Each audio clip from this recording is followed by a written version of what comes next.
Hello, good morning. എല്ലാവർക്കും നമസ്കാരം. ഞാൻ ഇന്നിവിടെ ഉണ്ടാക്കാൻ പോകുന്നത് എന്താണെന്ന് വെച്ചാൽ തമിഴ്നാട്ടിലെ ഒരു പ്രധാനപ്പെട്ട ഒരു വിഭവമാണ് വെൺപൊങ്കൽ എന്ന് പറയും. അതിനാവശ്യമുള്ള സാധനങ്ങൾ എന്താണെന്ന് വെച്ചാൽ പച്ചരി, നല്ല പൊന്നി പച്ചരിയാണ് ഞാനിവിടെ എടുത്തിരിക്കുന്നത്. പൊന്നി പച്ചരി ഒരു 2 ഗ്ലാസ് പച്ചരി എടുത്തിട്ടുണ്ട്.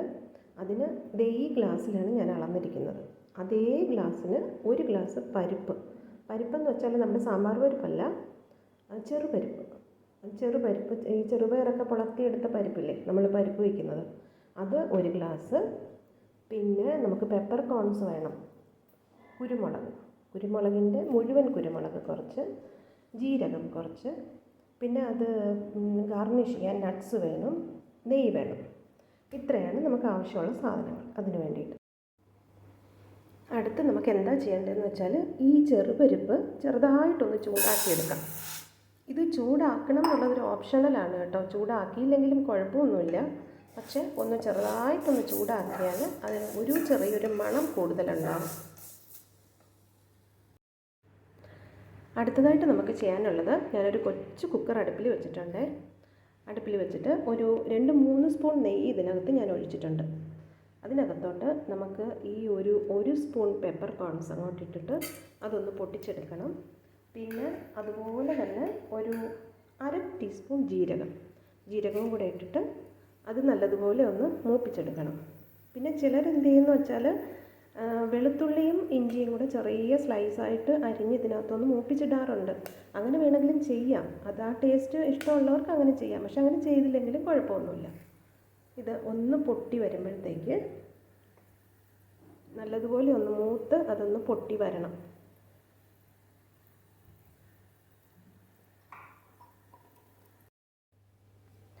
അടുത്തതായിട്ട് നമ്മൾ ആ വറുത്ത് വെച്ചിരുന്ന ചെറുപരിപ്പുണ്ടല്ലോ, അതും നമ്മുടെ അരിയും രണ്ടും കൂടെ നന്നായിട്ട് ഞാൻ കഴുകി എടുത്തിട്ടുണ്ട്. ഈ കഴുകുന്നതൊന്നും നിങ്ങളെ കാണിച്ചിട്ട് സമയം മെനക്കെടുത്തണ്ടെന്ന് വിചാരിച്ചിട്ടാണ് ഞാൻ അതൊന്നും കാണിക്കാത്തത്.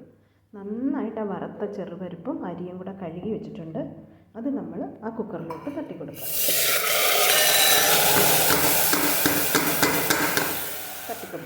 അതിൽ നമ്മളിപ്പോൾ അരി 2 ഗ്ലാസും 1 ഗ്ലാസ് പരിപ്പുമാണല്ലോ എടുത്തിരിക്കുന്നത്. അപ്പോൾ അതിന് ഇരട്ടി വെള്ളം, അപ്പോൾ മൊത്തം 3 ഗ്ലാസ് ആയില്ലേ. അപ്പം അതിന് 6 ഗ്ലാസ് വെള്ളം ഒഴിച്ചു കൊടുക്കണം. 6 ഗ്ലാസ് വെള്ളം. ഇത് പൊങ്കൽ നന്നായിട്ടൊന്ന് കുഴഞ്ഞിരുന്നാൽ അതിൻ്റെ ആ ഒരു നല്ലതായിട്ടുള്ള ഒരു രുചി വരുള്ളൂ. നന്നായിട്ട് കുഴഞ്ഞിരിക്കണം.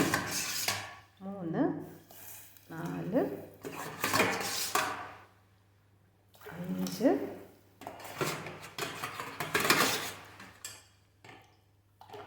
കുറച്ച് ഞാൻ അളന്നപ്പം 2 പ്രാവശ്യം 1/2 ഗ്ലാസ് ആയിപ്പോയി. ഇത് കറക്റ്റ് 6 ഗ്ലാസ് വെള്ളമുണ്ട്. ഇനി അതിൻ്റെ ആവശ്യത്തിന് ഉപ്പ് ചേർക്കണം. ഒരു 1/2 ടീസ്പൂൺ ഉപ്പ് മതിയാവും. അത്രയും ചേർത്തിട്ട് കുറച്ച് നെയ്യും കൂടെ, അതായത് നെയ്യ് ഇതിനെ നന്നായിട്ട് ചേർക്കുമ്പോഴാണ് അതിൻ്റെ ആ ഒരു രുചി നന്നായിട്ട് വരുന്നത്. കുറച്ച് നെയ്യും കൂടെ ഒഴിച്ചിട്ട് ഇനി നമ്മൾ ചെറുതായിട്ടൊന്ന് അതൊന്ന് ഇളക്കി കൊടുത്തിട്ട്, എല്ലാം കൂടെ ഒന്ന് മിക്സ് ചെയ്യാനായിട്ട് ചെറുതായിട്ടൊന്ന് ഇളക്കി കൊടുത്തിട്ട് കുക്കർ മൂടി വയ്ക്കുക. കുക്കർ മൂടി വെച്ചിട്ട് ഒരു 5 വിസിൽ വരെ വരണം ഇതിന്. ഇനി വെൺപൊങ്കൽ അവിടെ അടുപ്പിലിരുന്ന് കുക്കായിക്കൊണ്ടിരിക്കുന്ന സമയത്ത് അതിൻ്റെ കൂടെയുള്ള കോമ്പിനേഷൻ എന്താണെന്ന് വെച്ചാൽ സാമ്പാറും ചട്നിയുമാണ്. ചട്നി സാധാരണ നമ്മൾ ദോശയ്ക്കോ ഇഡ്ഡലിക്കൊക്കെ ആയിരിക്കില്ലേ ചട്നി. അതിന് തേങ്ങ, പച്ചമുളക്, ശകലം ഇഞ്ചി എടുത്തിട്ടുണ്ട്. പിന്നെ കുറച്ച് വെളുത്തുള്ളി, കുറച്ച് ചുവന്നുള്ളി, ഇത്രയും ആവശ്യത്തിന് ഉപ്പും കൂടെ ചേർത്ത് മിക്സിയിലോട്ട് ഇട്ട് കൊടുക്കുക. മിക്സിയിലിട്ട് അരച്ചെടുക്കുന്ന ചട്നി. പിന്നെ സാമ്പാറും ഉഴുന്ന് വടയും കൂടെയാണ് ഇതിൻ്റെ കോമ്പിനേഷൻ. നമുക്കിപ്പോൾ ചട്നി അരച്ചുകൊണ്ട് വരാം. ഇപ്പം നമ്മുടെ പൊങ്കലിവിടെ റെഡി ആയിട്ടുണ്ട് കേട്ടോ. ഒരു 5 വിസിൽ വന്നു. 5 വിസിൽ വന്നിട്ടാണ് ഞാൻ ഇറക്കിയത്. എന്താ ഒരു മണം! നല്ല നെയ്യുടെയും പെപ്പർ കോൺസിൻ്റെയും ഒക്കെ ഒരു മണം ചേർന്നിട്ട് നല്ല ഒരു മണത്തോടെ നമ്മുടെ ഡെലീഷ്യസ് ആയിട്ടുള്ള പൊങ്കലിവിടെ റെഡി ആയിട്ടുണ്ട്. ഇനി നമ്മൾ ഇതിലോട്ട് ഒരു ചട്ടി അടുപ്പിൽ വെച്ച് കുറച്ച് നട്ട്സൊക്കെ ഗാർണിഷ് ചെയ്തിടണം. ഇനി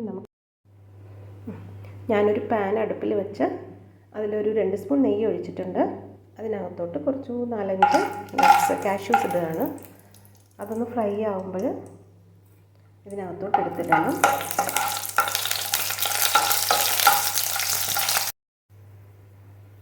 ഇപ്പം ഇത് ലൈറ്റ് ബ്രൗണിഷ് ആയിട്ടൊന്ന് മൊരിഞ്ഞ് വന്നിട്ടുണ്ട്. ഇത്രയും മതി, ഇതിൽ കൂടുതൽ മൊരിയണ്ട.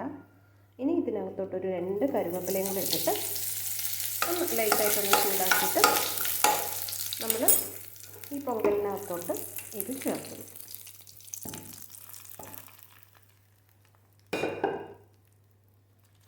ഇതെല്ലാം കൂടെ മിക്സ് ചെയ്യുന്നു, നന്നായിട്ട് മിക്സ് ചെയ്യണം.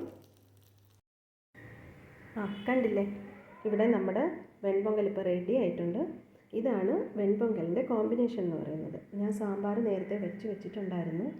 പിന്നെ നമ്മളിപ്പോൾ അരച്ച ആ ചട്നി, ഉഴുന്നുവട, ഇത്രയാണ് ഇതിൻ്റെ കോമ്പിനേഷൻ എന്ന് പറയുന്നത്. ഇത് തമിഴ്നാട്ടിലെ വളരെ ട്രഡീഷണലായിട്ടുള്ള ഒരു നല്ല ഡെലീഷ്യസ് ആയിട്ടുള്ള ഒരു വിഭവമാണ്. ഇത് നിങ്ങൾ തീർച്ചയായിട്ടും വീട്ടിലുണ്ടാക്കി ട്രൈ ചെയ്ത് നോക്കണം. ഇഷ്ടപ്പെടുകയാണെങ്കിൽ എനിക്ക് അതിന് ലൈക്കും കമൻറ്റും ചെയ്യാൻ മറക്കല്ലേ. അപ്പോൾ bye, have a good day.